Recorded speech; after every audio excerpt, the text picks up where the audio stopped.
Chapter 7. The Kitchen. The kitchen of Pierce Butler's house. It is night. From the dining room come sounds of people talking loudly and laughing. Madi stands at the stove, cooking. In a corner of the kitchen, Sara is asleep at a table, using her folded arms as a pillow for her head. Madi, thinking. I knew something terrible had happened the minute I heard the girl screaming. From way down the road I could hear her, and the closer they got, the louder her screaming was. I ran outside, and the coach had hardly stopped before she was out the door and running to me. "Papa sold Emma! Papa sold Emma!" she sobbed. Master Butler got out of the coach, and he couldn't even look at me.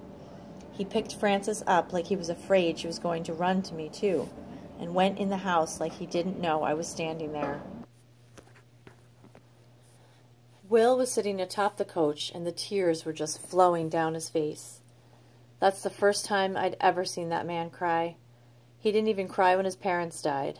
At least they not in slavery no more, was all he said about that. He got down from the coach and come over to where I was outside the door to the kitchen, and he hugged me real hard and kept saying over and over, "I'm sorry, Madi, I'm sorry," like it was his fault. Sara was there in between us, like she wanted as much of the hugging as she could get, and Will picked her up. She put one arm around my neck and one arm around Will's, and the three of us had ourselves a good cry. Master must have been watching from inside the house, because the next thing I know, he was on the porch calling for Sara. "You come here right now, Sara, or I'll spank your little bottom again." Sara hopped out of Will's arms and scurried behind the two of us as if there was something we could do to protect her. And maybe we did, because I stared at Master, looked him in the eye with the purest and holiest anger I have ever felt. Seemed like it was more than Master could take, and he went back on into the house. Will had to go put the wagon away and brush and feed the mules. I had to finish getting the food ready for Master's banquet, celebrating all the money he made from selling his slaves. "You should go in the house to your papa now, Miss Sara," I said to her. She shook her head vigorously. "I hate him! I hate him!" "Don't you be saying something like that around me, young lady. He's your father." "You won't be hating your father." "But I do, Madi, I do." I couldn't argue with her, not as much hatred as I was feeling in my heart for that man. I didn't know I had so much hatred in me. If my hatred was fire, wouldn't nothing be left standing on this place? Miss Sara followed me back to the kitchen. I made a cup of mint tea and gave it to her. She drank a little bit, put her arms on the table, laid her head down, and promptly fell asleep. The poor thing had worn herself out crying, but every now and then I hear her whimper and moan in her sleep. Whatever time I get to bed tonight, I know I'm not going to sleep. I didn't know a person who could be angry and sorrowful, all at the same time, but that's what I am. When I think about Master, I get so angry. I think I can hear my blood boiling like water in a tea kettle. But then I start thinking about Emma, and tears rush to my eyes. Will said the lady what bought her lives in Kentucky. I wish I knew how far that was from Georgia. Will said it's quite a ways. Said it'll take almost a week for Emma to get there. Lord, please have mercy on my child. Please, I beg you, have mercy on my child. Master. He puts his head inside the kitchen door. How long before you'll be ready to start serving, Madi? Madi. Everything's about ready now. Master. Master looks at Madi with sorrow in his eyes. Seeing the hatred on Madi's face, he now regrets having sold Emma.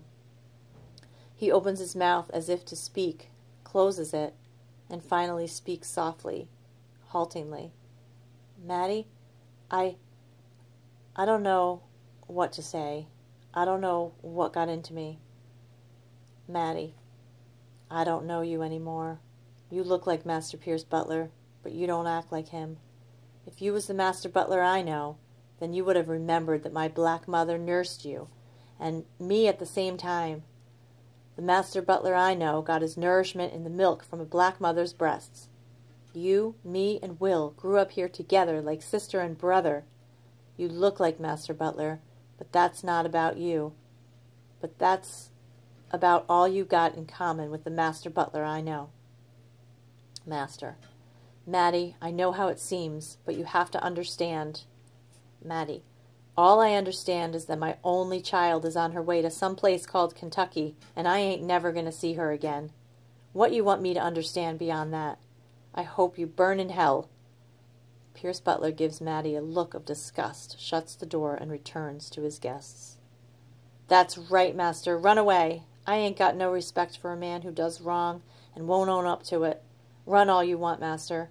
God knows and I know you done wrong this day, and Satan is going to put you on the fire like you was pork ribs at a barbecue.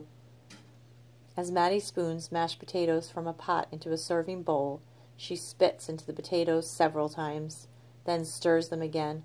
She spits into the gravy and stirs. Spit, stir, spit, stir. Then, with a smile on her face, she begins carrying the food into the dining room. Will, thinking. After I take care of the mules, I wash up and change into the clothes I have to wear when Master has a big dinner like tonight, and Madi needs somebody to help serve at the table. Every white person at the table knows what happened today, knows that my heart is so full of grief that I'm afraid it's going to bust wide open. But they expect me to bow and grin and say, yes, sir, and no, ma'am. And I do. I hate myself for doing it, but I can't seem to help it. It's the way I've been trained.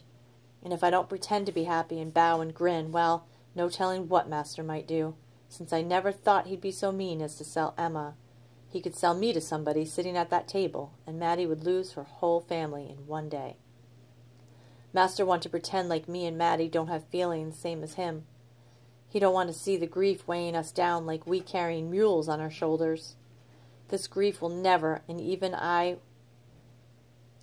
I was to live as long as the stars in the sky, well, I'm going to make Master sorry for giving me this grief. I'm going to talk to Uncle Isaac. He's a Guinea Negro, pure African. He talked about coming across on a big ship long time ago. He can work all kinds of spells. He takes parts of different animals and puts them together with something that belongs to the person you want to put a spell on. And then he say a lot of words in African, and that's it. I'm going to take him some of the hair from Master's comb and brush and see if he can't do a death spell. I got a feeling that after all this selling, Uncle Isaac might be glad to make one for Master Butler. Late night, all the guests have left. Madi and Will are in the kitchen cleaning up. Sara still sleeps at the table. Master enters kitchen without looking at Madi and Will, goes over to the table where Sara still sleeps. Sara, honey, it's time to go upstairs and go to bed. Sara awakes slowly and looks up at her father through sleepy eyes. Then, as she recognizes who it is, she is suddenly alert. I hate you! I hate you! Master, you shouldn't say something like that to your father. Come upstairs. It's time for bed. Sara, I'm going to sleep with Madi and Will tonight. Madi and Will exchange astonished glances. Master, angrily to Madi and Will. Which one of you put that idea in her head? Madi, maybe she don't want to sleep here because you went and sold away the person that was like a mama to her. To Sara, honey, I don't think you'd get a good sleep in the quarters. Our bed's not near as nice as yours. Sara, I don't care. I don't want to stay here tonight.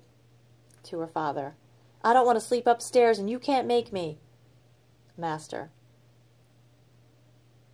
do you want me to go upstairs and get my razor strap? I'll beat you so hard you won't be able to sit down for a week. Sara, Mother was right. She said if she'd known how mean you were, she would have never married you.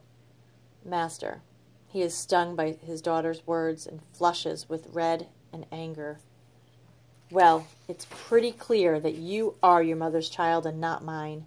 If you want to spend the night in the slave quarters with Negroes, you go right ahead. That sounds like something your mother would have done if I'd let her.